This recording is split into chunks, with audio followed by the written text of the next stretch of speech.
Bonjour à toutes, alors je rappelle que on se trouve à CM19 pour celles qui nous regardent sur la vidéo. Voilà, CM19, aux 4 rues de Thionville, on vous attend nombreuses, vous attachez en présentiel tous les mercredis. Alors, on va traiter un sujet qui se trouve dans la paracha de Nassau. La paracha de Nassau, elle traite de la femme qui a été soupçonnée d'adultère. Oui. La sota. Voilà. Et en fait, on nous explique ici, c'est marqué Daber Rabbi Israël. Donc, Vaïdaber Hashem et Moshe, les morts, Daber Rabbi Israël, Vamartalem, Ish o Ish, Ish qui tiste Ishto. Tiste Ishto, Ma'ala bo Ma'al. Tiste Ishto, Rachid nous dit que tiste, ça rappelle Shtout. Ça veut dire une folie, quoi. Hein? Choter. Choter en français, ça veut dire un fou, quoi. Ça veut dire qu'il y a un roi Shtout, ouais, il y a une folie derrière. Oui. Et derrière cette folie, Ma'al bo Ma'al, en fait, Ma'al en hébreu, la Me'ila, c'est de faire usage de quelque chose qui est Ekdesh. Vous savez, quand on sanctifie un animal, ou quand on a des objets qui sont Kadosh, ou quand les enfants, et quand on utilise, on a l'usage de ce qui est Ekdesh, ouais, de ce qui est Ekdesh, ça s'appelle la Me'ila. On n'a pas le droit d'utiliser ça. Quelqu'un, il a préparé un sacrifice, un animal, et il veut l'amener au Beth Amikdash, et puis il dit tiens, ben, ma charrue, elle a besoin d'une vache, ouais, pour la tirer, et il va atteler sa vache à la charrue, il va l'utiliser, c'est interdit, d'après la Torah, c'est interdit, on n'a pas le droit d'utiliser. Donc de désacraliser la matière. Ici, on parle de Me'ila aussi dans le couple, oui, comme si il y avait une relation avec Ekdesh, ouais, de sainteté dans le couple, et ça, d'avoir des relations extra-conjugales, ça entraîne ce genre de Me'ila. Ça veut dire qu'il y a quelque chose qui est de l'ordre de la désacralisation du mariage. Et c'est pour ça qu'on utilise le même terme, c'est ça. Avant ça, c'est marqué, d'abord la question qu'on doit se poser, c'est pourquoi la Torah elle parle de la femme. Pourquoi l'adultère c'est la femme, c'est bizarre. Ouais, on peut imaginer, on aurait pu parler globalement de la problématique. Parce que c'est plus grave chez une femme que chez un homme. C'est possible, mais pourquoi on l'a choisi? On aurait pu traiter ça autrement. On parle que de la femme, ici c'est bizarre, que de la femme. On parle de la femme, on aurait pu traiter du sujet autrement. Et donc essayer de comprendre pourquoi la femme en particulier. À part ça, elle n'a pas le droit. Oui, je sais, moi non plus j'ai pas le droit. Mais c'est pas... Oui, c'est vrai. À part ça, on va y arriver. Et donc, qu'est-ce que je disais avant que je m'énerve? C'est ça. C'est qu'en fait, pourquoi la femme en particulier? À part ça, je ne sais plus ce que je veux dire. À part ça, pour la femme. Et donc, c'est ça. La femme en particulier. Maintenant, ici, le sujet qui est traité dans la paracha juste avant, ouais, c'est de nous dire que, vous savez qu'on a une mitzvah de donner de la terouma au Kohen. La terouma, c'est des prélèvements qu'on fait sur des céréales. Il n'y a pas de mesure, a priori, dans la terouma, dans les prélèvements qu'on fait au Kohen, à la différence du maaser, de la dîme qu'on donne au Lévi. Ouais, ça, ici, il n'y a pas de shiur, on n'a pas donné de mesure. Et la Torah nous dit que on peut choisir un Kohen. Ouais, donc on sait qu'on a de la terouma à donner. On peut choisir son Kohen, c'est ça la différence entre le reste des maasrot. Et donc ce revenu-là va revenir au Kohen. Voilà, on sait quand vous prélevez la chala, cette chala elle est réservée au Kohanim. Bon, comme on est impur, alors on la brûle parce qu'on ne peut pas la donner à un Kohen, mais elle a une kedusha de terouma. C'est une terouma. Ça veut dire quoi? Ça veut dire qu'en fait la Torah n'a pas prévu pour les Kohanim et les Lévi'im, on n'a pas prévu de terre en Israël. Il y a une chalouka qui s'est faite, c'est-à-dire un partage de la terre d'Israël, et cette chalouka, ce partage, il n'a pas été réservé aux Kohanim ni aux Lévi. Ça va? Donc qu'est-ce qui va se passer? Ces gens, comment ils vont vivre? Ils vont avoir un service à faire dans le Beth Amikdash, comment ils vont vivre? Alors la Torah a prévu qu'on donne de la terouma. On fasse des prélèvements, il y a des matnot keuna, c'est-à-dire quand vous apportez un korban, un sacrifice, il y a une partie chazé veshok, c'est-à-dire la cuisse du korban, la poitrine du korban est réservée au Kohen. Voilà, il va consommer la kapara de la personne, l'expiation de la faute, elle va se faire aussi par la consommation que le Kohen il va faire du korban aussi, etc. Donc c'est de ça qu'ils vivent, voilà, de ça vivent les Kohanim. Et là c'est marqué que si quelqu'un ne donne pas la terouma au Kohen, comme ça rapporte la Gemara dans Sota, il va amener sa femme chez le Kohen. Voilà ce qui est marqué dans la Torah. Ouais. Ici, pourquoi on a juxtaposé ces sujets-là dans la paracha de Nassau? On parle de faire des dons au Kohanim, d'accord, de la terouma, et ensuite on nous parle des soupçons qu'une femme elle pourra avoir dans sa relation de couple. Ouais, elle a été parlée avec un homme, il y a eu un kinouille, c'est-à-dire qu'il a jalousé sa femme, ensuite elle va s'isoler avec cet homme, et donc devant témoin, et donc elle va avoir un statut de sota, une femme qui est soupçonnée d'adultère. Ouais. À l'époque, on faisait un test. Ouais. Si elle avait un amant, on devait faire un test, ouais, pour savoir si elle était ou pas, ouais, ça doit pas. Ça s'appelle, en fait, c'était anciennement comme ça. C'était l'ancien test amant.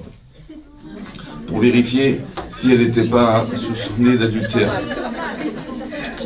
Voilà, c'était l'Ancien Testament. Aujourd'hui, il y a le Nouveau Testament, c'était avec des domestiques, avec des gens qui vont contrôler tout ça. Mais non, pourquoi je vous dis ça? Parce que quel rapport y a-t-il entre le fait qu'on ne donne pas la terouma au Cohen et que sa femme, elle elle va tromper son mari? Je n'ai pas compris. Ouais, il y a une logique a priori de proximité, ouais, entre les textes, c'est-à-dire qu'il y a une logique qui nous fait dire que si on ne donne pas la terouma au Cohen, alors on risque d'avoir des problèmes comme ça. Ouais, est-ce que la faute de son mari va entraîner forcément la faute de sa femme? Qu'est-ce que ça a à voir? En fait, l'idée peut-être est la suivante. Écoutez-moi bien. Si quelqu'un, il pense que ce qu'il a gagné lui revient, il n'a pas d'obligation de partager ça, son argent, partager son bien, partager sa vie. Ouais. Voilà, il sait que de toute façon le Cohen n'a pas de quoi manger. D'accord? Et j'ai besoin du Cohen. Moi, j'ai besoin du Cohen quand il va falloir faire le shalom entre Hachem et la personne. Qui c'est qui va être l'intermédiaire du shalom entre Hachem et l'homme quand il a fauté? Ben, c'est le Cohen.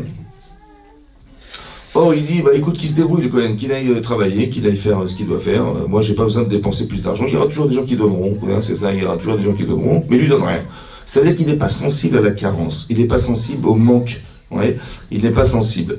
Or, s'il n'est pas sensible au manque, ouais, vous savez que de la même manière qu'on a une mitzvah de nourrir le Cohen, on a une mitzvah d'entretenir son épouse. Ouais, on a des obligations minatora, de la nourrir, de la vêtir, etc. C'est des obligations. Or, si la personne n'a pas le réflexe de sentir le manque chez les autres, alors vous pensez bien que sa femme, il ne va pas non plus sentir le manque chez sa femme. Et donc elle va être en manque affectif, en manque de considération, en manque d'être une femme pour son mari, en manque d'être reconnue comme étant belle, comme étant ce que vous voulez. Ouais, et cette affection manquante, elle va entraîner chez elle, ouais, le désir d'aller voir ailleurs. C'est ça. Donc en fait, c'est pas neutre. Vous avez compris ce que je veux dire? Ça veut dire que la déconsidération de la personne, ouais, et en particulier la femme, parce qu'elle a besoin de se sentir émotionnellement rassurée, parce qu'elle est aimée par son mari, parce qu'on lui dit qu'on l'aime, parce qu'on la trouve belle, parce que tout ce que vous voulez, ça c'est féminin. Et si la personne n'a pas compris ça, ouais, peut-être qu'elle fait c'est de nature parce qu'il ne s'est pas donné. Donc il ne va pas dire, ni donner, ni partager, ni considérer. Et la déconsidération va faire qu'elle va voir ailleurs. Le problème c'est que, alors on vous dit, d'un côté c'est logique. Pas du tout. Ce serait logique, ouais, ça serait logique, ça veut dire qu'on pourrait comprendre des comportements pareils. Le problème, c'est qu'on a des questions, mais on n'a pas les bonnes réponses. La question, c'est, voilà, mon mari, il me dit pas je t'aime, il me regarde pas, il me considère pas, il me maltraite, il me je sais pas quoi. Et donc, à la fin, une fois, deux fois, trois fois, mais bon, le Rav, il a dit, il faut faire du shalom bayit. Ça veut dire, il vaut mieux, ouais, c'est comme les veilleuses, il vaut mieux la mettre en veilleuse. C'est comme ça, c'est pour ça qu'on dit que le Shabbat, les femmes allument les veilleuses. C'est ce qu'on nous a expliqué, qu'il fallait la mettre en veilleuse. Voilà, ne pas te rappeler, voilà, ou alors d'aller prier devant le cotel pour s'habituer à parler à un mur. C'est comme ça. Et donc c'est pour ça. Et donc là, ici, et donc c'est ça. En fait, c'est une grande erreur. C'est une grande erreur. Parce que quand on souffre de quelque chose, il faut en parler. Parce que en fait, ça va s'accumuler. Et là, la solution qu'elle a trouvée, elle dit, voilà, je suis embêté, j'ai un mari, j'ai des enfants, mais je suis pas aimé, je suis romantique, je sais pas quoi. Et donc, qu'est-ce qu'elle va faire? Elle va dire, ben voilà, je vais garder mon mari, les enfants, bien, d'un autre côté, je vais faire... C'était pas ça la solution. Ça veut dire qu'on a les questions, mais on n'a pas les solutions. On n'a pas la bonne, en tout cas. La bonne solution, on l'a pas. Et ça, hein, c'est important de l'entendre. Ouais. C'est-à-dire qu'il y a un problème relationnel qui va engendrer une carence émotionnelle. Et cette carence émotionnelle va faire qu'elle va vouloir retrouver quelque chose qu'elle a perdu. Voilà. Et ça, hein, c'est un problème auquel il faut parler. Il faut parler de ça. Et ça, c'est un problème qui est un problème de couple. C'est un problème ici, c'est la Torah, elle nous parle de ça pour nous dire qu'il y a une sorte de mérila. Ça veut dire que non seulement il y a un problème affectif très important, mais un problème spirituel très important. Oui. Parce qu'ici, on nous rappelle que la femme sota, elle va apporter un sacrifice, ouais, à partir de farine d'orge. Pourquoi on a choisi cette farine d'orge? Pourquoi l'orge? Alors, la Gemara d'expliquer, parce que l'orge, c'est ce qu'on donne aux animaux. Oui. Comme si qu'elle avait fait un acte animal, d'avoir utilisé la séduction pour aller séduire un homme, ou alors d'être séduite par quelqu'un. Ouais, ça peut se passer au travail, ça peut se passer n'importe où. Quand les gens ont des problèmes de couple, en général, ils ont essayé de trouver ailleurs. Ouais. Et donc, il y a cette forme de familiarité qui va engendrer que. Maintenant, pourquoi de l'orge? Alors là-bas, Rachid expliquait parce que les animaux ne font pas différence. Ouais, il y a une relation qui peut être une relation avec des animaux qui ne fait pas de différence entre le masculin et le féminin. Un chien, il va aller avec 50 chiennes, ça ne dérange pas. Par contre, nous, on sait qu'on a, on a identifié son masculin et identifié son féminin. Vous savez que quand on dit dans la Gemara que 40 jours avant la conception d'un garçon, on dit bat ploni les ploni, la fille d'un tel est réservée à un tel homme, oui, à telle famille, ça veut dire qu'on sait depuis le départ qu'on a dû détacher cette partie masculine du féminin, de la partie féminine qui était la neshama, et on dit, tu sais, ta neshama féminine, c'est elle, c'est la famille d'un tel, c'est ça, c'est la fille d'un tel. Et donc ça veut dire qu'au départ, un peu comme au début de la création du monde, on était masculin-féminin. C'est-à-dire qu'il y avait c'était un être conjugué de masculin et de féminin. On a simplement détaché la partie féminine à l'extérieur de cette partie masculine pour retrouver son féminin. C'est ce qui est marqué dans le Passouk, c'est marqué « Vaïvra Elohim et Adam ». Hachem a créé l'homme. En fait, il a créé masculin-féminin. Oui. Betselem Elohim, à son image, bara oto, il l'a créé. Zachar ou Nekeva. Mâle et femelle, bara otam. Et donc il a créé un être masculin-féminin. Autant physiquement c'était masculin-féminin, autant la neshama est masculine-féminine. La différence, c'est pourquoi on a besoin de détacher ce qui est déjà attaché. On est collé à son féminin, on est collé à son masculin. Pourquoi vous détacher? Pour se raccrocher et se rattraper en essayant de se recoller, en fait, quelque part. Pourquoi il fallait se décoller pour se recoller? Voilà. En fait, l'intérêt, je pense que c'est ça.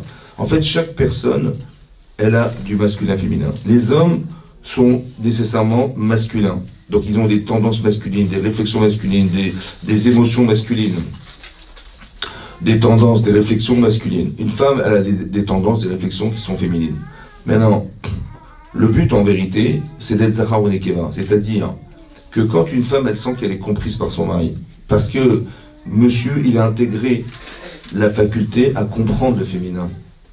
Vous avez compris? Comprendre, ça veut dire on n'est pas pareil. On est même, en plus, je pense que quand la Torah nous dit que Hachem, il a associé à Ezer une aide Kenegdo, on traduit Kenegdo soit face à lui, soit contre lui. Mais quand vous réfléchissez, dans la nature masculine et féminine, on n'a rien à voir ensemble. C'est plus contre soi qu'avec soi. Vous avez compris? Quand, je sais pas moi, la nature masculine, bah, c'est la nature de l'enfant qui est à l'école. Vous voyez l'enfant à l'école, un garçon à quoi il joue à l'école? Bah, il joue à courir, il court, il se bagarre, il veut être le premier, il joue au foot. Voilà, des sports violents, des sports de combat, des sports de compétition. La fille, pas du tout. Ouais, pas du tout. Elle va jouer à la barrelle, je sais pas, elle va jouer à des jeux plus dociles, moins belliqueux. C'est ça les filles. Ouais. Mais ce que vous voyez en vérité là, c'est la nature. C'est votre mari, c'est le petit garçon qui est dans la cour. Mais il a grandi. Mais il a la même nature que ce petit garçon. Et la femme que vous avez en face de vous, en face de son mari, eh ben c'est la même. C'est la fille qui est dans la cour. Seulement, elle a grandi. Mais la nature ne change pas. Ça veut dire qu'on devrait s'adapter à la nature. Ouais. Ça veut dire qu'un homme, il est fier. Un homme est compétiteur. Ça veut dire que quand vous rentrez dans la compétition avec votre mari, sachez que vous rentrez dans la compétition. Ça veut dire que vous dites, mais c'est pas comme ça, non, comment ça? Il dit quoi, tu veux te battre avec moi? C'est comme ça qu'il va raisonner. Ça veut dire qu'il va être un compétiteur. Ça sert à rien de rentrer dans la compétition, c'est parce que vous êtes mal tombé. Vous avez juste pas compris la nature masculine. Ça sert à rien de rentrer. Il faut essayer de s'arranger pour justement expliquer, comme une femme devrait l'expliquer, qu'on a tout à gagner et pas à perdre. Voilà, je suis pas là pour me battre avec toi, je suis pas là pour essayer d'être plus forte que toi. Ouais, j'essaie pas, quand je te donne un argument, de t'obliger à faire ce que je te dis.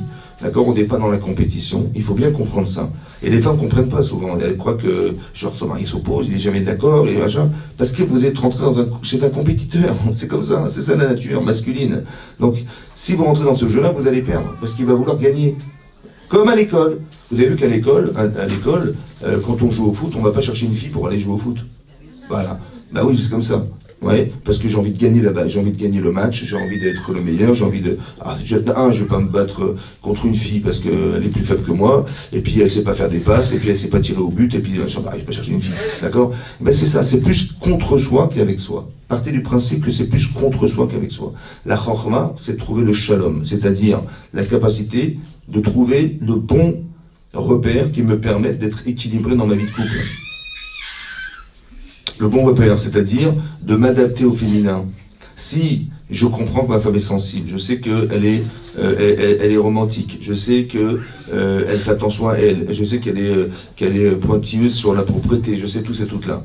Ben, quand je m'adapte, je m'adapte. Voilà, je deviens en fait, je m'adapte à cette logique féminine. Je m'adapte à ces sentiments féminins. Et lorsqu'on est adapté, vous imaginez comme une femme elle peut être heureuse de voir que son mari la comprend au quart de tour. C'est extraordinaire. Et le contraire aussi est vrai que si une femme si un mari voit que sa femme elle le comprend au quart de tour, elle l'encourage, etc. Il y a des mots, vous avez compris, il y a des mots, il y a des formes qui sont très importantes qu'un homme il a besoin d'entendre.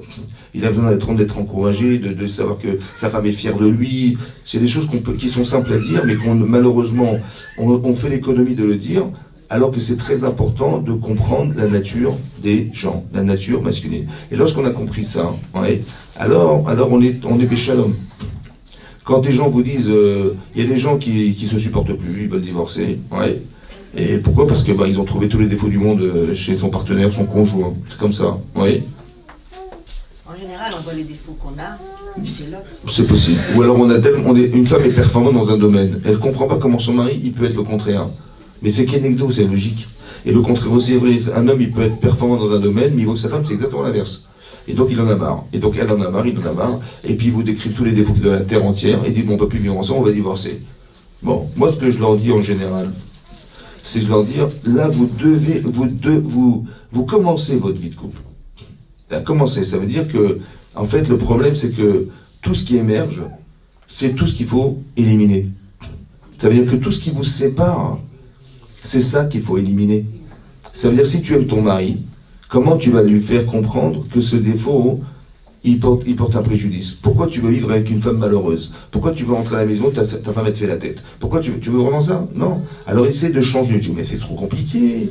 J'ai compris, mais si tu changes ta façon d'être, tu vas t'améliorer, et deux, tu auras une femme heureuse. Et le contraire aussi est vrai. Pourquoi tu veux que ton mari te fasse la tête quand tu rentres chez toi? Il veut les boulettes de sa mère. Hein? Il veut les vaches chez ta mère, si tu veux les manger des boulettes. Mais c'est ça, elle pourrait se vexer, elle dit, mais quoi, c'est pas bon ce que je te fais, machin? Il veut les boulettes de sa mère. Donc c'est pas grave, tu lui fais plaisir, il va manger les boulettes que sa mère, elle prépare depuis qu'il est jeune.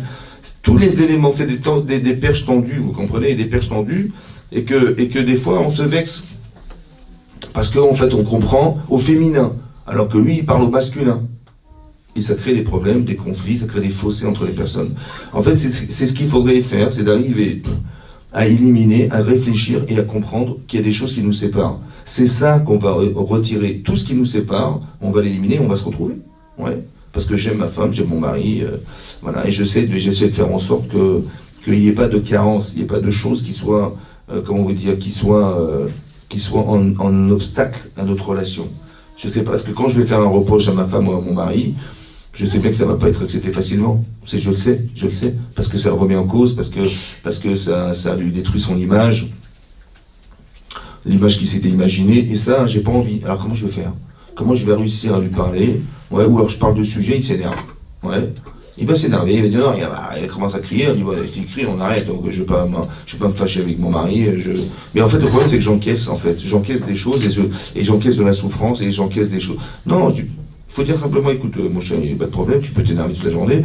C'est un problème fondamental. Donc si on ne le résout pas, on va souffrir tous les deux. Donc il vaut mieux que tu te calmes et qu'on puisse en discuter, en parler pour que ça puisse se contrôler. Et on puisse être heureux, toi tu seras heureux et moi je serai heureux. Toi tu vas changer et moi je serai heureuse d'avoir un mari qui a évolué. Voilà. Ou le contraire, je veux que ma femme évolue actuellement, ça se discute. On discute, on parle. Pourquoi ici on parle de l'adultère féminin? Pourquoi l'adultère féminin? Alors peut-être que c'est un problème féminin dans la Torah, parce que c'était un problème d'origine féminine.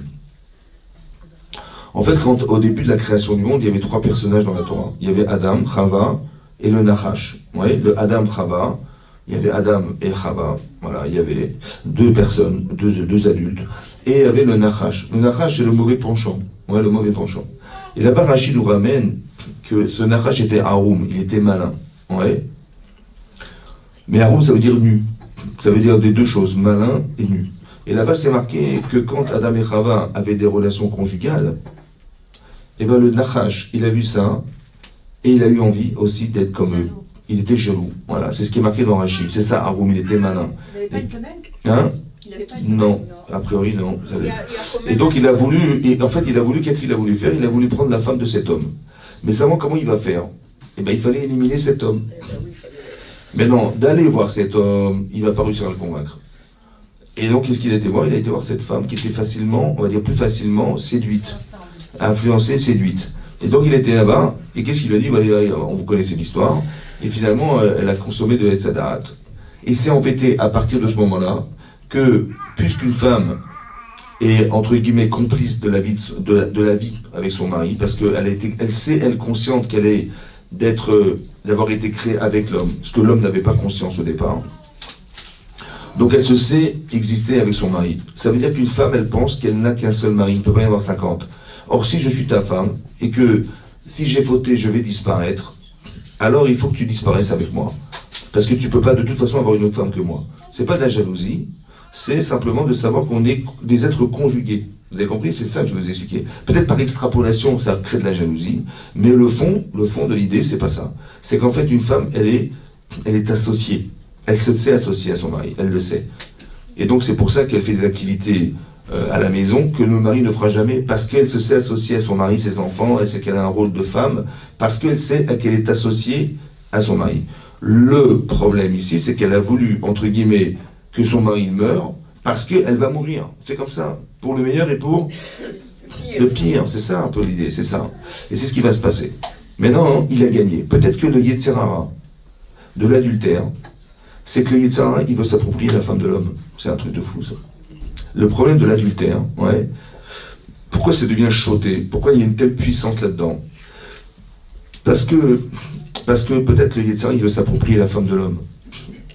Vous savez ce qui a marqué l'Agma il y a une Agma dans Bam Tzadaf Nunchet. L'Agma dit là-bas, hein, il y a 3 personnes qui descendent au Guéhinam en enfer et qui ne remontent pas. Parmi ces 3, il y a marqué là-bas, hein, celui qui est Malbim Techavero Barabim. Quelqu'un qui fait honte à son prochain au point de blanchir le visage. Il n'y a plus de sang dans le visage, tellement il est blanc. Celui-là, il va au Guéhinam, et le Guéhinam, il ne remonte pas. Il y a aussi marqué que celui qui est Mekane Shem Chavero, c'est-à-dire qui donne un surnom à la personne. Ouais, un surnom qui est désobligeant. Maintenant, l'Agma demande, elle dit, mais celui qui fait honte et qui donne un surnom, c'est pareil, il va lui faire honte. L'Agma dit, non, en vérité, celui qui subit l'affront, là, il est habitué, ça fait 10 ans qu'on le traite de bonnet d'âne, l'idiot du village, il est habitué, ça fait partie de son quotidien. Mais celui qui le dit, c'est dans l'intérêt de détruire la personne. Il veut le casser, il veut le détruire. Ouais, et donc il appelle toujours le nulard, etc. pour le détruire. Ça, c'est grave, et ça descend, au Guéhinam, ça ne remonte pas. Et il y a aussi marqué l'adultère. C'est marqué une femme qui était chétiche, ouais, l'homme qui va aller l'influencer autant que cette femme qui a été séduite, et bien aussi il descend, il ne remonte pas. Là-bas, le Maharal de Prague, sur cette Gemara, il explique qu'il y a 2 sortes de Yetzer Hara. Il y a un Yetzer Hara qui est physique, ouais, qui est matériel, et il y a un Yetzer Hara qui est spirituel. Le Yetzer Hara matériel, c'est quelqu'un, il adore manger des choses qui ne sont pas cachères, oui, ça se traite, on peut traiter ça, c'est physique. Mais ce qui est spirituel, c'est-à-dire de faire honte à la personne, c'est pas physique, c'est spirituel. Ça veut dire qu'on a détruit le psychique de la personne. Vous avez compris? C'est beaucoup plus grave d'atteindre le psychique que d'atteindre le physique. Toujours c'est comme ça. Toujours rappelez-vous que celui qui frappe ses parents, il est Chayav Mita. Ouais, et celui qui les maudit aussi. Seulement, hein, celui qui frappe ses parents, il est Chayav Chenek. Chenek, c'est la strangulation qui est moins grave que ce qu'il est là de les maudire. Pourquoi c'est plus grave de maudire ses parents que de les frapper? On voit bien que c'est évidemment une très grande faute. Parce qu'en fait, le physique s'arrange. On peut soigner du physique. Mais c'est très compliqué de soigner du psychique. Comment des parents, ils peuvent supporter que leurs enfants les ont maudits? Vous avez compris? C'est destructif à l'intérieur. C'est ça. Et ça, c'est très très grave. C'est beaucoup plus grave. C'est pour ça que, pourquoi c'est très grave? Parce que derrière chaque personne, il y a un projet divin. Le projet, il se construit sur de la conscience. Une conscience. Or, si la personne, je détruis sa conscience, je détruis le projet qui va avec. Vous comprenez? Si la personne, elle est physiquement très forte, mais à l'intérieur, c'est un légume. Elle n'a plus de courage, plus d'envie, plus d'objectifs, plus rien. On la détruit intérieurement. Pour ça, il faut faire très attention quand on parle aux gens, de toujours ne jamais les affecter dans leur psychique. De jamais leur dire que ça va pas, qu'ils sont des idiots, que vous avez compris, parce qu'en fait on leur coupe leurs jambes, ils sont incapables de se déplacer, ils sont incapables de vivre, d'exister, c'est ça. Très important que le psychique. Sur ce, il dit, mais Ça, c'est vrai quand on va faire honte à quelqu'un, on va le traiter d'un nom qui est désobligeant, je comprends, dit le Maharal. Mais l'adultère, c'est physique. Pourquoi ça descend dans ces critères? Alors il explique, le Maharal, il dit comme ça. En quoi c'est spirituel? C'est ça. En quoi c'est très grave l'adultère? Alors il explique en fait parce qu'il dit que, vous savez, quand on a, je vous ai rapporté la Gemara dans Nida qui dit que quand un enfant va naître, 40 jours avant sa naissance, un garçon, on dit cette fille a réservé ce garçon. Ça veut dire qu'en vérité la neshama était masculine, féminine. Ça va? Maintenant, quand un homme il se marie avec sa femme, ben, sa femme elle devient la femme de cet homme, elle retrouve l'âme masculine qu'elle a perdue en fait quelque part. C'est ça que ça veut dire. Et maintenant qu'on est associé, on est masculin, féminin. Si une femme, chas v'shalom, elle trompe son mari, d'accord, et qu'il y a des témoins, et qu'on l'a averti, etc., et donc elle est interdite à son mari, elle doit divorcer. Maintenant, est-ce qu'on peut faire teshuva sur ce genre de faute? Non. C'est incroyable, on ne peut pas faire teshuva. Ça veut dire qu'elle ne pourra jamais retrouver son âme masculine, c'est impossible. Donc l'adultère, c'est quoi? C'est quand elle accepte ce genre de situation, ou que le monsieur, il va essayer de la séduire, ouais, pour avoir une relation avec elle. Le problème, c'est qu'elle devient assoura les barlas, elle devient interdite à son mari. Pour combien de temps? Combien de temps? À vie ou pour l'éternité? L'éternité, même au-delà de la vie. Ça veut dire que le projet divin du départ a été déchiré en deux. On a déchiré un projet divin. C'est ça que je suis en train de vous expliquer. C'est ça que le Maharal t'expliquait. Donc c'est très grave. C'est très grave. Pour ça qu'il faut faire attention à ce genre de choses. On ne tutoie pas les hommes. Une femme, elle doit avoir de la tsniout. Vous avez compris qu'elle a manqué de pudeur. Ouais, la pudeur dans sa façon de parler, la pudeur dans la façon de convoiter ce désir de manger des tzadat, d'accepter d'avoir eu, parce qu'elle a marqué là-bas. Pourquoi? Parce que quand Hachem lui dit, mais pourquoi qu'est-ce qui t'a pris d'avoir mangé du Etzadat? Elle a dit, Ve'anachash, Asher Ishitani Va'ochel. C'est lui qui m'a, entre guillemets, trompé, Ishiani, Va'ochel, et j'ai mangé. Mais là-bas, le Midrash, il dit, Ishiani, c'est Isiani, il m'a épousé. Ça veut dire qu'il y a une relation entre le serpent et Chava. Ça veut dire que d'origine, il y a ce problème d'origine. C'est pour ça que on parle de pudeur, on parle de faire attention, de ne pas tomber dans le piège, parce que ça va très vite, vous en comprenez, c'est ce que l'Agman dans Sota dit ici, il est marqué Adam qui tiste ishto, ouais, de là, Irachi ramène ça aussi, que En Adam Choté, une personne de faute, et là une ken, Nechnesabo Roachtout. C'est-à-dire qu'une faute, une personne de faute, en particulier, on ne parle pas de n'importe quelle faute, on parle de tout ce qui est relation homme-femme, de tout ce qui est argent, l'argent aussi, ça rend fou, l'argent ça rend fou. Ouais, et donc il y a certaines avérotes qui sont très prenantes, comme l'argent, tout ce qui est vital, tout ce qu'on pense être vital, autant que la relation homme-femme, très important pour la personne, il y a un yetzera très très accablant dessus. Et donc, mais ça s'appelle chemda, c'est-à-dire quelqu'un il a envie de ça, il désire ça. Ouais, on désire, il y a un désir profond. Et ça fait partie des éléments qu'il faut contrôler. C'est ce qu'on appelle le ruach shtut, le vent de folie, un esprit de folie. Ça veut dire quoi un esprit de folie? Ça veut dire qu'il y a la Avera, et il y a ce qui gravite autour. D'accord? Il y a un esprit dans la Avera. Il y a la Avera. L'Avera, ça peut être l'adultère. Mais qu'est-ce qui gravite autour de l'adultère? Ouais, ça peut être un parfum, ça peut être une jupe trop courte, ça peut être, je sais pas moi, un type il va voir ça, ou un décolleté, j'en sais rien ce qui va se passer, et donc ça attire. Donc, je sais que je vais entraîner un ruach shtut, ou bien je vais parler avec des hommes, je vais tutoyer des hommes, je les appelle par leur prénom alors qu'on se côtoie, mais on n'est pas, etc. Des choses qui vont faire, où je vais manger au travail avec un homme, ou je ne sais pas moi, des choses comme ça, qui peuvent, si une femme a la problème de couple, elle peut dire, ah bah tiens, il est sympa, l'autre il va trouver sa secrétaire adorable, je ne sais rien ce qui va se passer, et on rentre dans un ruach. Ça veut dire qu'il faut bien comprendre qu'il y a la Avera elle-même, et il y a ce qui gravite autour de la Avera.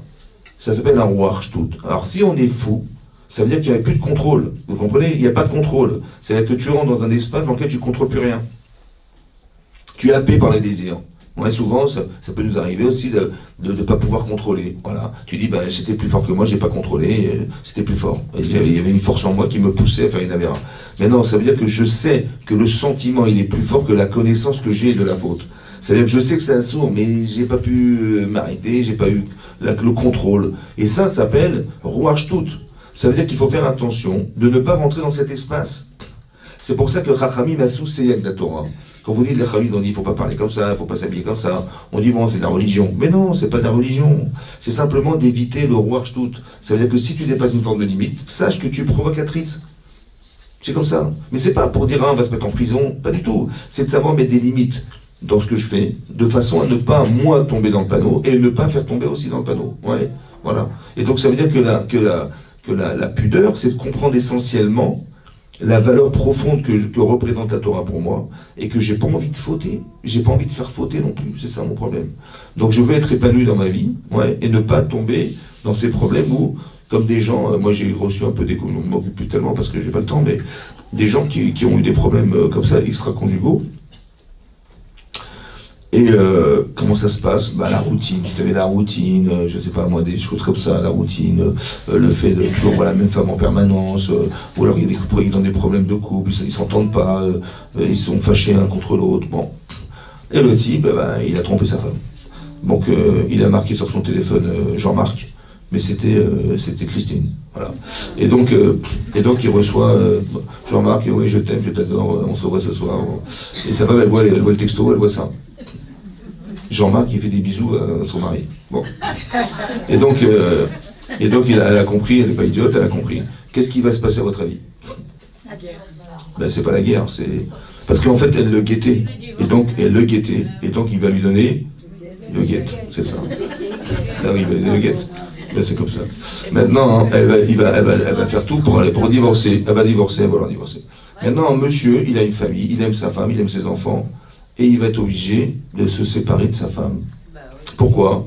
Bah parce que elle a découvert le poteau rose. Exactement. Maintenant, qu'est-ce qu'il va gagner? Bah, il a voulu avoir une relation un peu extra-conjugale, un peu plus amoureuse, un peu plus je sais pas quoi. Et de côté, il perd toute sa famille. Il perd sa famille, il perd sa femme, ses enfants. Maintenant, il va falloir refaire sa vie.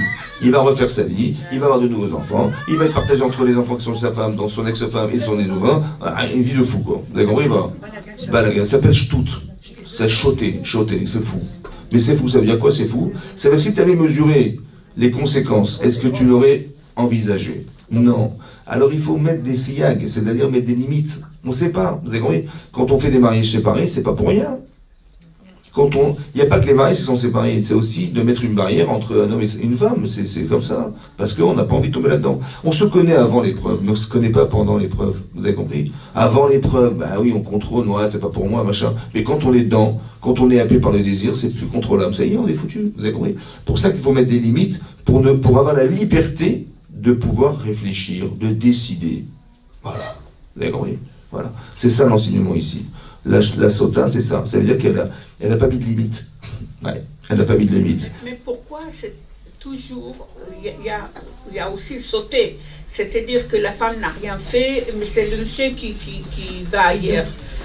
Et pourquoi lui n'est pas puni dans la religion juive? Bah parce que la Torah est misogyne, madame. Non, je rigole. Parce que la nature... Non.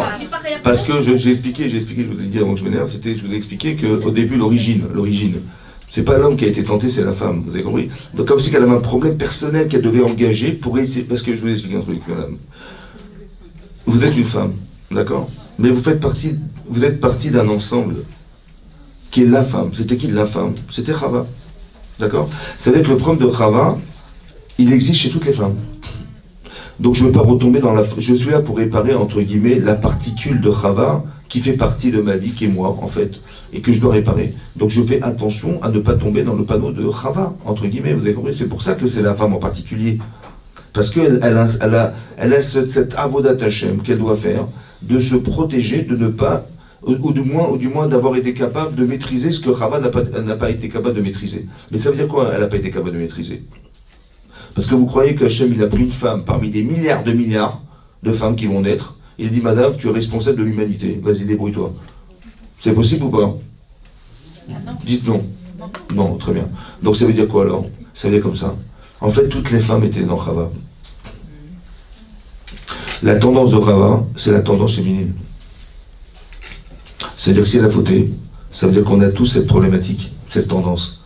C'est pour ça qu'on est obligé d'avoir de la pudeur. Oui, parce que la tendance de Chava, ça a été la tendance de l'humanité. Autant que Adam Arishon, c'est pas lui qui faute en fait. C'est la tendance de l'humanité qu'il a en lui qui le pousse. Vous avez compris ce que je veux dire? Il y a cette forme d'égoïsme, etc. Donc nous, on est venu ici pour réparer, entre guillemets, la molécule qui représente la molécule d'Adam Arishon, et qui on va essayer de reconstituer l'image de Adam Arishon. C'est pour ça qu'on fait des mitzvot, c'est pour ça qu'on fait... Parce qu'on représente quelque part Adam Arishon. Quand un enfant il est dans le ventre de sa mère, qu'est-ce qu'il fait? Il n'a pas dormir, hein? Il bouge, il dérange sa mère. En fait, il étudie la Torah. Il voit, il voit depuis la création du monde jusqu'à la fin des temps. Il est nourri par sa mère, il est nourri par sa mère, il respire par ça, il fait tout voir. Qu'est-ce qu'il fait lui? Il étudie la Torah, il a un air d'Alouk al-Rocho. Ouais. Il a du srout quand même.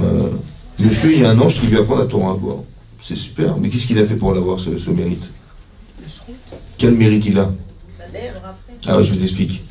En fait, c'est exactement les mêmes termes utilisés dans la Gemara dans Sanhedrin pour parler de Adam Arishon. Adam Arishon, avant qu'il faute, ouais, il était nourri par des anges. Il étudiait la Torah Kula. Il a le même terme, il a marqué, il était roé. Il voyait la création du monde depuis la création jusqu'à la fin des temps. Exactement les mêmes termes utilisés. Qu'est-ce que ça veut dire?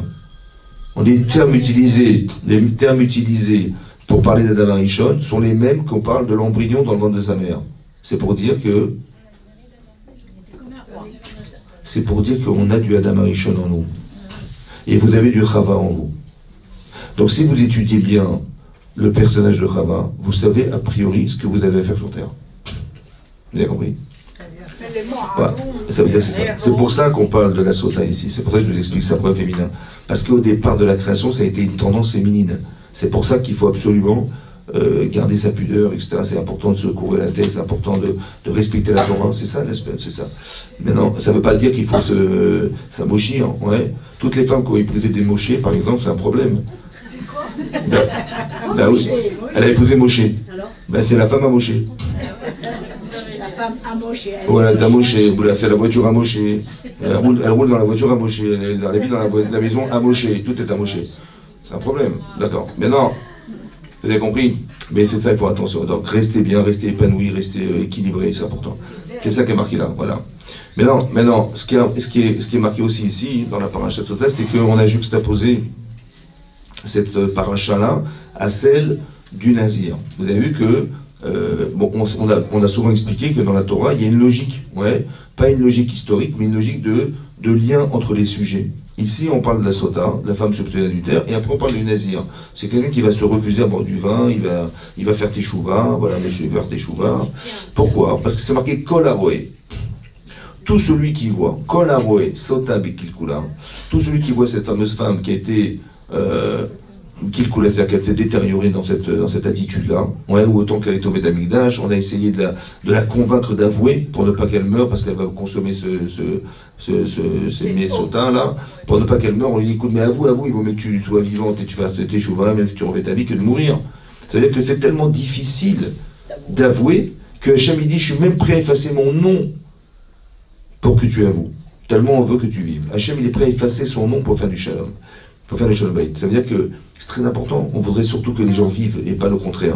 Elle a fait un choix qui malheureusement la met en péril. Mais quelque part, Hachem il veut rattraper la sauce en lui disant mais avoue. Et c'est tellement dur d'avouer, c'est tellement dur. Même au prix de sa vie. C'est-à-dire elle est prête à même mourir, ne pas avouer, c'est tellement dur. Mais il faut accepter de remettre sa vie en cause et d'accepter que si on a fait des erreurs, on avoue, c'est pas grave. Et c'est après il y a le nazir. Le nazir c'est quoi? C'est celui qui a vu. C'est quoi kol haroé? Tout celui qui voit. C'est quoi tout celui qui voit? Ouais, tous. Ça veut dire que c'est unanime, on est unanime. Personne ne peut échapper à ça. Pas parce que je suis un grand sadique, je suis une grande sadiquette, ça ne me touche pas. Non. Tout celui qui voit, ça veut dire que on est tous touchés par ce problème. On ne peut pas s'exclure en pensant qu'on est suffisamment intelligente, on est savant, on a une grande pudeur, on a une grande machin. Non. Il faut toujours faire attention, parce que tout celui qui voit, ça c'est une chose. La deuxième chose à comprendre, je crois, c'est que tout celui qui voit, ça veut dire que si j'ai vu, c'est peut-être que ça me concerne. Vous savez que Hachem, il envoie des messages, soit vous les voyez, soit vous les entendez, soit vous côtoyez, c'est des messages. Maintenant, la personne qui voit ça, pourquoi elle l'a vu? Pourquoi on lui a montré ça? Peut-être pour lui dire, fais attention, parce que tu as ce problème. Ce problème n'est pas résolu chez toi, et on te prévient à l'avance, ouais, pour te dire, il vaut mieux que tu travailles sur toi, oui, que tu écoutes des cours là-dessus, que tu vois la beauté de la pudeur, etc. Toutes ces valeurs profondes qu'il faut développer chez une femme. Et donc c'est ça, Kolaro, et tout celui qui voit. Qu'est-ce qu'il a fait, ce monsieur-là, ce nazir, ou cette femme-là?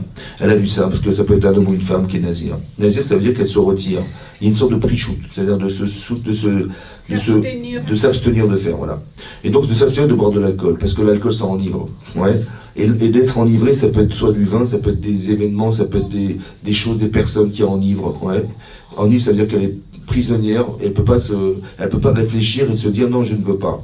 Et donc c'est ça. Donc il dit, qu'est-ce qu'il a fait lui? Il s'est retiré du vin, tout ce qui est dérivé du vin, tout ça, parce qu'il a compris que la nésiroute, c'est quoi la nésiroute? C'est de se connaître. Je sais, je connais mes limites. Oui, très important de se connaître. Je sais que dans une certaine forme de limite, j'ai eu l'expérience que j'ai côtoyé ça, j'ai fait ça, j'ai pensé à ça, j'ai lu ça, j'ai écouté ça, et voilà, je suis tombé et j'ai fait la vera. Je sais, je connais mes limites. Donc, je sais que dorénavant, pour être libre, il faut que je m'abstienne. Donc le nazir, il va rester 30 jours, ouais, 30 jours, ça dure 30 jours, où il va s'abstenir de boire du vin, etc. Ensuite, il va se raser, il va amener un corban, etc. Parce qu'il sait qu'il veut se renforcer. Il veut se renforcer. Et donc c'est ça, la capacité qu'on a de nourrir chez soi, le désir d'être forte. Voilà, je ne veux pas, je sais que c'est grave, je sais qu'il y a des choses qui ne sont pas contrôlables, je sais que dépasser une certaine forme de limite, ça m'attire et je suis happé vers cette chose-là. Aujourd'hui, combien de problèmes on peut avoir avec les addictions? Ouais, c'est pareil, les gens qui sont addicts aux jeux, addicts au Internet, addicts machin. En fait, ils n'ont plus de vie, ces gens, ils sont dans Facebook, ils sont dans machin, tout ce qui est... ils n'ont plus de vie, les gens ils se parlent par téléphone. Il n'y a plus de... Les gens parlent par le téléphone. Ils ne se parlent plus, ils s'envoient des textos, mais ça veut dire qu'on se rend compte qu'avant le Yitzhara il était dehors, mais maintenant il est dedans. Ouais. Les gens, je vois combien les gens on est addicts au téléphone. Le téléphone, c'est pas un téléphone. On a bien compris qu'il y a tellement de choses de Instagram, je sais pas comment ça s'appelle, il y a Facebook, il y a tous ces trucs-là, et les gens ils sont prisonniers de ça, ils s'envoient des textos, des images, des photos, il n'y a plus de vie, quoi. On est plus Et donc c'est pour ça qu'il faut faire attention à ça aussi. Vous avez compris que le Yitzhara, il n'est plus dehors, maintenant il est dedans, il est dans les maisons, il est dans les téléphones, il s'est intégré. Avant on peut se protéger de certaines choses, on peut ne pas côtoyer des endroits, on peut ne pas voir des gens, mais là, personne n'a le téléphone dans la poche. Et après, qu'est-ce qu'il regarde des gens, on ne sait pas. C'est pour ça qu'il faut faire attention à toutes ces choses-là. Mais le nazir, c'est celui qui a la capacité de se protéger. Vous avez compris? Voilà, je sais que ma vie, elle est très importante et j'ai pas envie de la gâcher. Et donc, j'ai pas envie non plus de rentrer dans ces addictions-là qui vont nous bloquer. Faire le shalom, c'est ça, faire le shalom. Vous avez compris que le Kohen, il veut faire le shalom. Puisque c'est lui qui permet, c'est qui le Kohen? C'est l'intermédiaire entre Hachem et les hommes et les femmes, c'est comme ça. Ça, c'est le Kohen. Et quand on se refuse à entretenir ce qui permet le shalom, on risque d'avoir des problèmes de shalom aussi, pareil. Vous avez compris? Shalom baït. La femme, elle n'a pas respecté son mari non plus, elle a problème de shalom. Oui, parce qu'elle n'a pas honoré son mari, quelque part. C'est pour ça que l'Agma dans Shabbat explique là-bas, que la femme, elle doit prélever la chala. Pourquoi prélever la chala? Qu'est-ce qu'il y a de spécial à part la Katnerot et Nida? Une femme, elle doit prélever la chala. On a expliqué le Rachid, là-bas, un Rachid dans la Gemara de Shabbat, d'Aflamed Aleph, qui dit que, en fait, la chala du monde, c'était son mari. Oui, parce qu'au départ, Hachem, comment il crée le corps humain? Il prélève de la terre, de l'eau, de l'air et du feu. Et avec ça, il va fabriquer le corps humain. D'accord? Donc c'était son mari. Maintenant, elle n'a pas respecté la chala du monde. C'était son mari. Alors, pour arriver à reconditionner cette façon de penser, elle va prélever la chala qu'elle donne au Kohen. Je vais donner de l'importance à cette chala. Elle a une kedusha, une spécificité. Et ça, c'est une manière d'éduquer la personne à respecter aussi ce qui doit être respectable.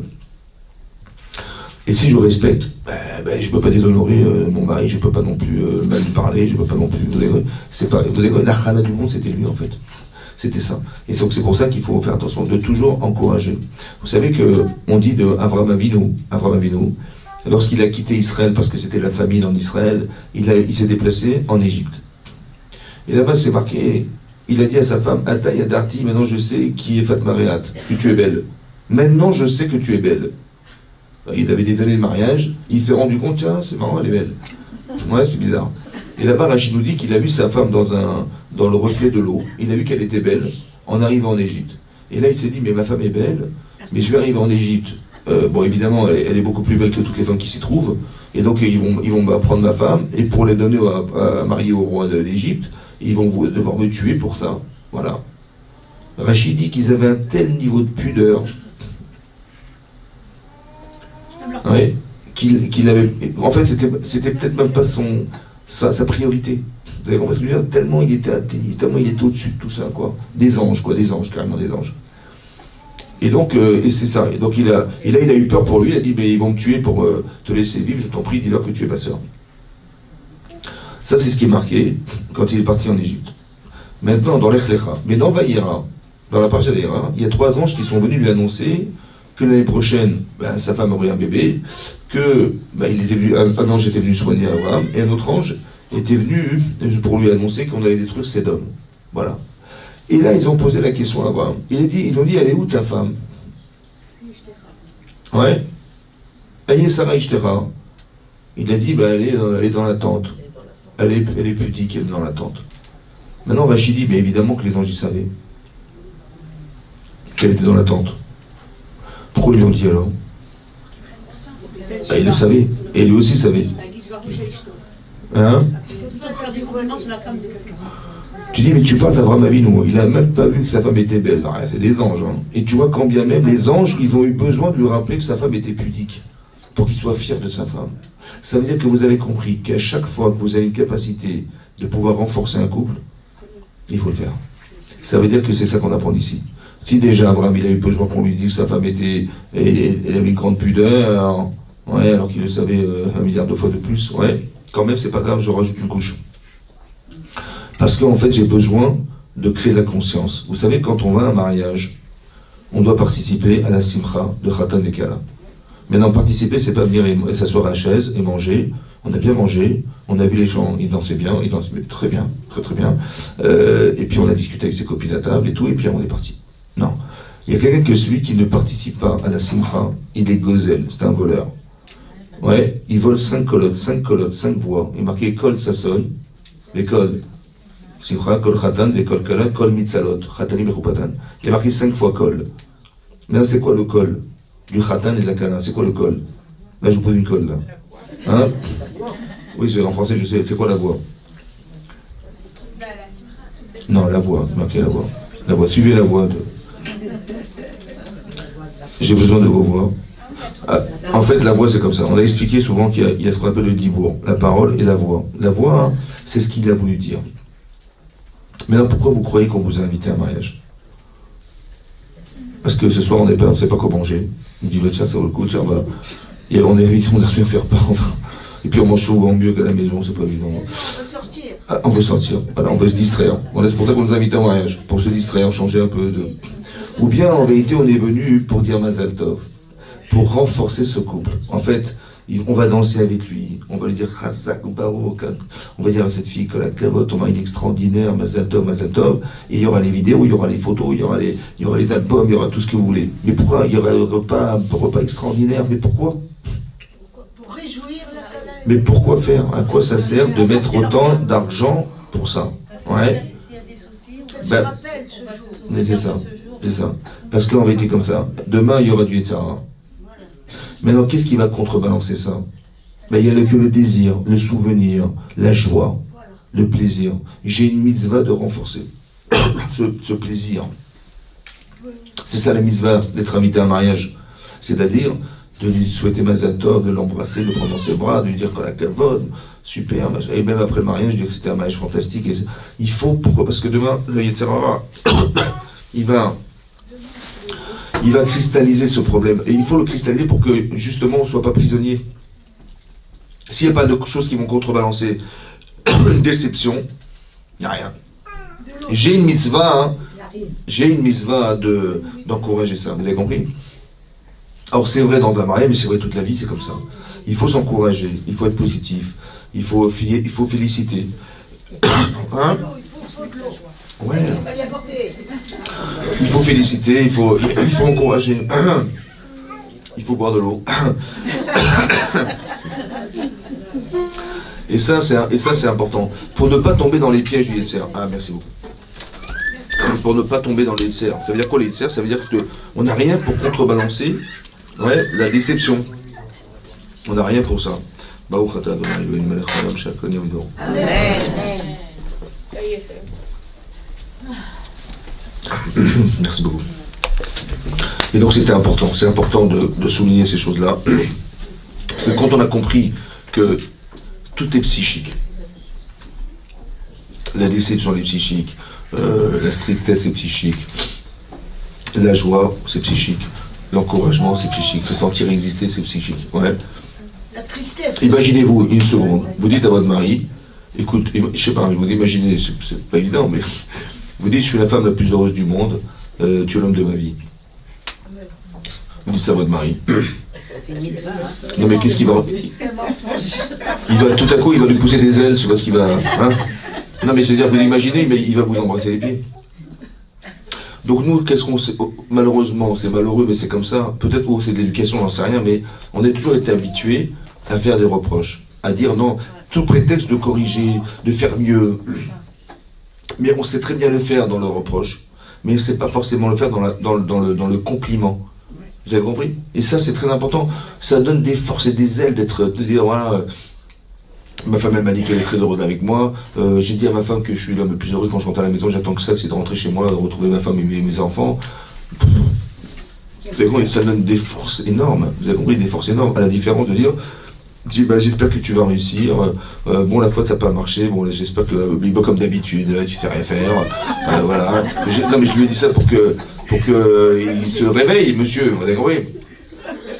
Et ça, c'est un vrai problème parce que, à la force, elle dit bon, ça va, je fais que des bêtises, je fais que des. Vous avez compris? Et à la force, ça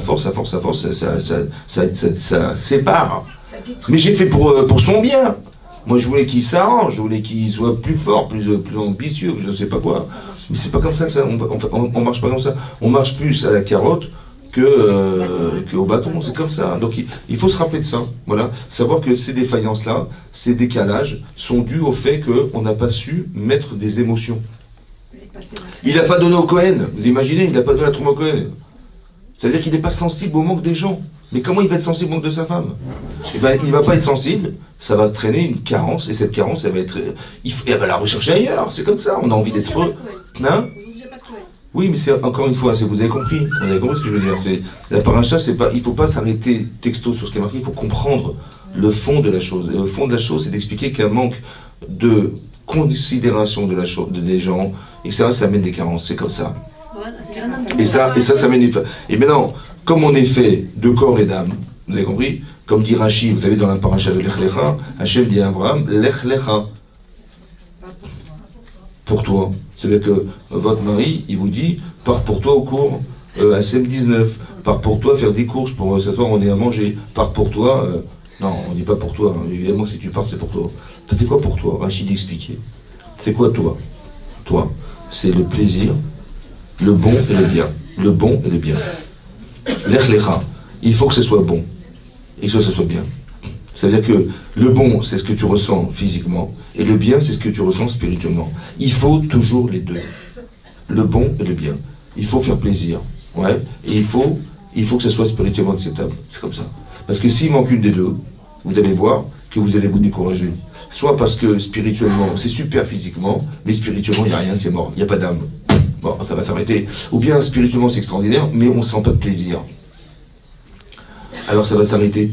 Heureusement qu'on prépare des repas de Shabbat et qu'on fait du ta'anoug et des machins et on chante, parce que sinon, si on devait faire des télim tous les dimanches, tous les Shabbats, et qu'on devait faire la fila, les gens ils seraient saturés, vous avez compris? Parce que c'est bon, c'est bien mais c'est pas bon, vous avez compris? Je trouve pas de plaisir. Voilà, on va dire aux enfants, les enfants, on reste cloîtrés chez soi et vous allez faire des télim toute la journée. C'est pas forcément, vous avez compris? Ben voilà, c'est pour ça qu'il faut toujours accompagner les deux. Il faut que ça soit bon, et bien ça c'est toi.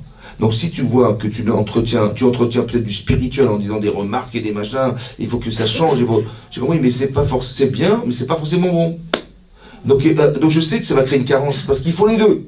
J'ai un corps, mon corps il réclame de la satisfaction, il réclame du plaisir, il réclame des choses comme ça. Vous avez compris? Comme il y a des femmes, elles se vengent de leur mari et elles n'ont pas de relation avec leur mari. Parce que, voilà, je me venge, voilà. Mais c'est grave, vous avez compris? Ça s'appelle une morédette, c'est très grave. Une morédette, ça s'appelle une morédette. Mais ça veut dire qu'elle fait exprès de genre le faire souffrir, parce que genre il va payer. Vous avez compris? C'est très grave, il faut faire attention à toutes ces choses-là. C'est plus dans le fait de nous détruire des couples que le contraire. Donc il y a d'autres manières de s'arranger. On a tous des questions, mais il faut trouver les bonnes réponses. Est-ce que c'est la bonne réponse? C'est comme les gens me disent, moi je suis nerveux. Voilà, je suis un grand nerveux. Je dis, qu'est-ce que tu fais? Mais je fume. Je fume comme ça me calme. Je dis, t'as rien trouvé d'autre? La cigarette, ça tue, hein, je te rappelle. Hein. Je dis, bah oui, mais moi je suis sûr que c'est efficace. J'ai compris, mais si tu veux vivre 15 ans de moins dans ta vie, il n'y a pas de problème. Mais t'as des questions. Tu dis, je suis nerveux. C'est pas la réponse, c'est pas de fumer. Vous avez compris? Tu dis, la fille dit, mais mon mari, il m'ignore. Bon, ben, je vais te chercher ailleurs. Tu as des questions, mais la réponse n'est pas la bonne, vous avez compris. Il vaut mieux t'arranger dans ta vie de couple et t'arranger avec ton mari que lui expliquer le problème que tu subis, que d'aller chercher des solutions qui ne sont pas les bonnes. Très un coup. Au revoir.